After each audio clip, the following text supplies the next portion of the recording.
ایک صاحب سے میں نے کہا کہ جناب وہ 2000 ریال لگ گیا تو کیا کرنا ہے؟ کہنے کوئی مسئلہ نہیں، پاسپورٹ نواں بنوا لو، گنجائش ہے، یعنی ہر شے کا حل ہے۔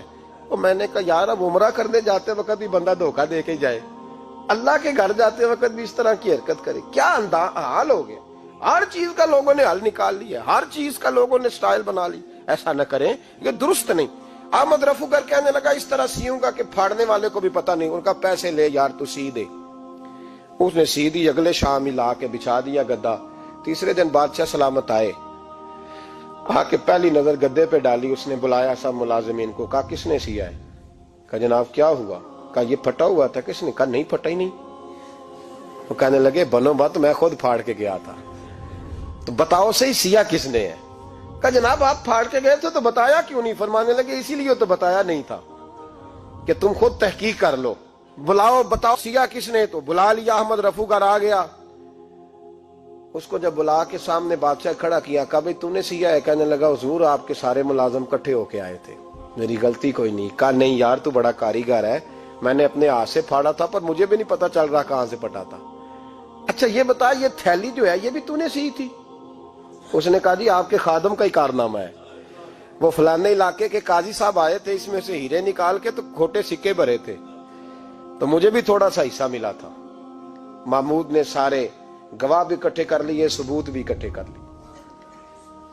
پھر قاضی کو بلایا، پہلے سارے ثبوت اور گواہ کیس حل کر لیا۔ پھر ہمارے ہاں یہ حال ہوتا ہے کہ مدعی 2-3 ہفتے کے بعد خود ہی ہاتھ باندھ جاتا ہے، کہنا تسی میری جان چھڈو، مجرم پھڑو پاوے نہ پڑھو۔ وہ کہتا ہے مجھے معافی دو، میں رہا۔ ظلم ہے نا، ظلم زیادتی ہے کہ جو بیچارہ اتنے سوال مجرم سے نہیں ہوتے جتنے مدعی سے ہوتے، اب یقین کریں اتنے سوالات ہوتے، بیچارہ ہف جاتا ہے۔ یہ طریقہ درست تو نہیں، ایک لٹ گیا اور دوسرا طرح طرح کے سوالوں کے جواب دیتا پھرے بیچارہ۔ سارے ثبوت اکٹھے کر کے قاضی صاحب کو بلایا، تنہائی میں لے جا کے محمود غزنوی نے کہا قاضی صاحب آپ سے غلطی ہو گئی، غریب آدمی تھا، وہ لٹ گیا ہے، اس نے تو بڑی مشکل سے کچھ ہیرے جمع کیے تھے اور اس کی کل کائنات تھی، تو آپ اس کا مال اسے دے دیں، بات ختم۔ قاضی صاحب کہنے لگے آپ مجھ پہ الزام لگا رہے ہیں، سوال ہی نہیں پیدا ہوتا، آپ میری داڑھی دیکھیں، آپ میرا اعزاز دیکھیں، دنیا جانتی ہے میں اس کا۔ قاضی صاحب انسان بھول ہی جاتا ہے، بندہ بھول جاتا ہے، غلطی ہوگی، مال نے کہا نہیں سب، کہا میں تنہائی میں پوچھ رہا ہوں، میں اس وقت پوچھ رہا ہوں جب دوسرا موجود کوئی نہیں، آج توبہ کر لے، میں کچھ نہیں کہوں گا، تو میری زبان پہ اعتبار کر، تجھے پتہ ہے میں جو کہتا ہوں اس پہ عمل بھی کرتا ہوں، باز آ جا۔ پر قاضی نے کہا نہیں میری غلطی کوئی نہیں۔ محمود نے پھر بڑے دربار میں بلا لیا، مجمع عام میں۔ مہلت کے دنوں میں جو توبہ کر لے وہ بچ جاتے ہیں، لیکن لوگ رسوائیوں کے دنوں میں پھر واپس لوٹتے ہیں اگلا گھر دیکھ کے، پھر حالات اور طرح کے ہو چکے ہوتے ہیں۔ جب بڑے دربار میں قاضی کو بلایا، بھائی تو مانتا ہے کہ نہیں؟ اس نے کہا نہیں۔ تو کہا بلاؤ احمد رفو گر کو۔ جب وہ احمد رفو گر آیا تو بوڑھے قاضی کی ٹانگیں کانپنے لگی، جملے ٹوٹنے لگے، لفظ زمین پر گرنے لگے، بات صحیح نہیں ہوتی، زبان لڑکھڑانے لگی۔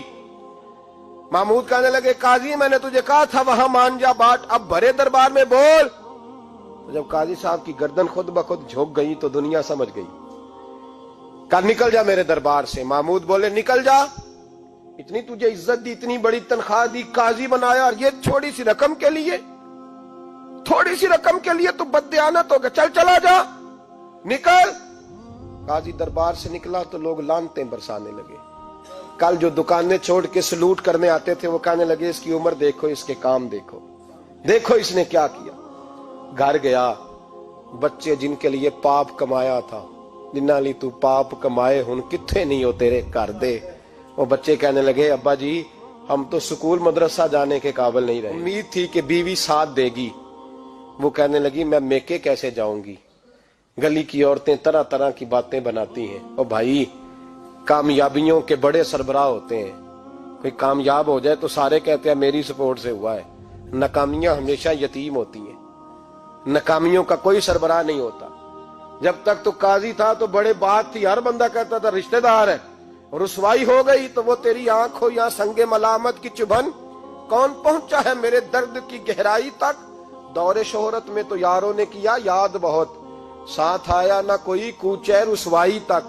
اور میاں صاحب کہنے لگے ساری عمر ہی آٹا گد ہے، میں لکھاں کیتے نہیں پیڑے، اب وقت آیا ہی تے محمد بخشا کوئی نہیں ہوں بیٹھا نیڑے، حالات ہی بدل گئے۔ قاضی خاموشی سے اندر چلا گیا، اپنی رسوائی سمیٹ کے بستر پہ لیٹا، نہ روٹی کی بھوک لگی، نہ پانی کی پیاس لگی، نہ نیند آئی، ساری رات تڑپتا رہا۔ سویرے گھر والوں نے دروازہ کھولا تو روح پرواز کر گئی تھی، دنیا چھوڑ گیا۔ حضرت ابو نور علیہ رحمہ بولے، فرمانے لگے یاد رکھو کبھی بددیانتی نہ کرنا، کبھی۔ یہ تو محمود غزنوی کی عدالت تھی، قیامت میں رب کریم کی عدالت لگے گی۔ اور فرمایا وہاں تو گواہی دینے والا احمد رفو گر تھا، قیامت میں تو تمہارے اپنے ہاتھ پیر گواہیاں دیں گے، ہمارا اپنا وجود گواہی دے گا۔ اور فرمایا یہاں تو لانتے دنیا دار برساتے تھے، وہاں فرشتے ہوں گے۔ اور قاضی کو تو موت آ گئی تھی، قیامت میں تو دوبارہ موت بھی کوئی نہیں آئے گی، وہاں تو رہنا ہے اور سہنا ہے۔ بددیانتی معاشرے میں، اتنی بددیانتی ہر جگہ۔ اس معاشرے کا بھی کچھ بنے گا جہاں دوائی بھی خالص نہ ملے، جہاں دوائی میں بھی بددیانتی ہو۔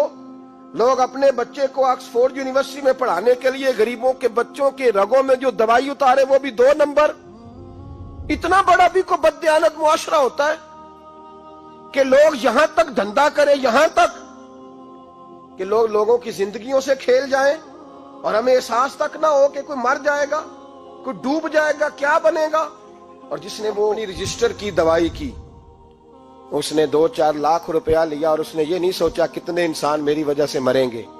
قتل صرف یہ تو نہیں ہوتا گولی مار کے مار دینا، لوگوں کی زندگیوں سے لوگ کھیل جاتے ہیں، لوگ تباہی کر جاتے ہیں، لیکن بددیانتی سے باز نہیں آتے۔ میرے رسول پاک علیہ السلام کے غلاموں، نبی پاک صلی اللہ علیہ وسلم نے ذرا سی بددیانتی، اور صحابہ کا یہ مزاج تھا، اتنی سی بھی کبھی ان سے غلطی ہوتی تو تڑپ